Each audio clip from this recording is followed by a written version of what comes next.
Procedimentos especiais de contenção.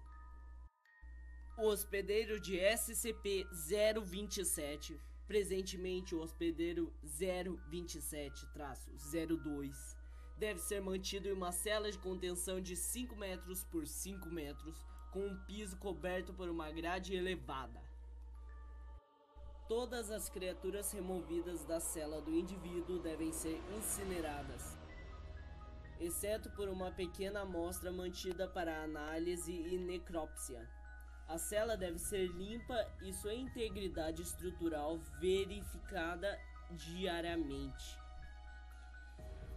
O hospedeiro 027-02 deve ser constantemente monitorado por pelo menos 2 funcionários. Qualquer comportamento estranho ou alteração de seus sinais vitais do indivíduo ou o surgimento de novas espécies deve ser imediatamente relatado ao funcionário de nível 4. Funcionários de segurança atribuídos a SCP-027 devem ser vacinados contra todos os tipos conhecidos de patógenos de origem animal e devem ser equipados com armas tranquilizantes, autorizados a subjugar o indivíduo se necessário.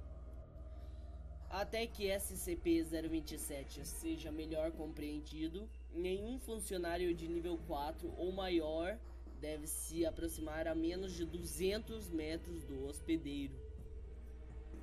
Descrição: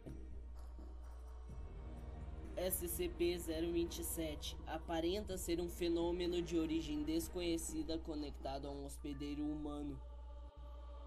Presentemente 027-02. Por vez, como hospedeiro de SCP-027, o indivíduo 027-02 é constantemente rodeado de enxames de insetos atraídos à sua localização.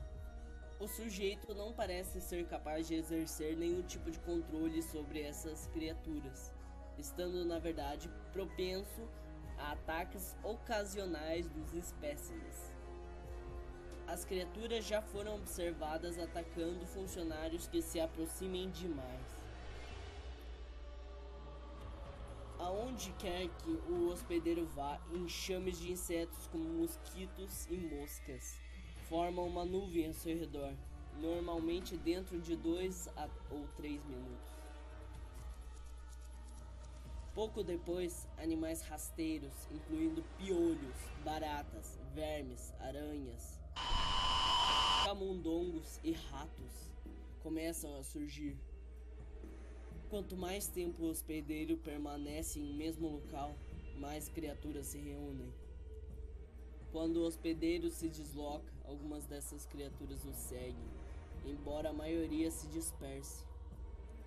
Foi observado que o SCP-027 foi capaz de se transferir para outro indivíduo após a morte de seu primeiro hospedeiro conhecido, hospedeiro 027-01. Considerando que SCP-027 provavelmente será capaz de reproduzir esse fenômeno após a morte de SCP-027-02, todos os funcionários de alto valor para a Fundação devem ser mantidos distante do hospedeiro atual até que se saiba mais sobre SCP-027. Também é provável que SCP-027 tenha transferido entre hospedeiros inúmeras vezes antes de sua contenção. Foi iniciada pesquisa com o objetivo de encontrar hospedeiros anteriores e seus resultados preliminares sugerem que SCP-027 existe há pelo menos anos. Ainda não se sabe como SCP-027 escolhe ou atrai animais, ou sequer o que o SCP-027 é exatamente. O hospedeiro anterior nunca expressou capacidade de se comunicar com alguma entidade consciente. A análise do hospedeiro atual é inconclusiva.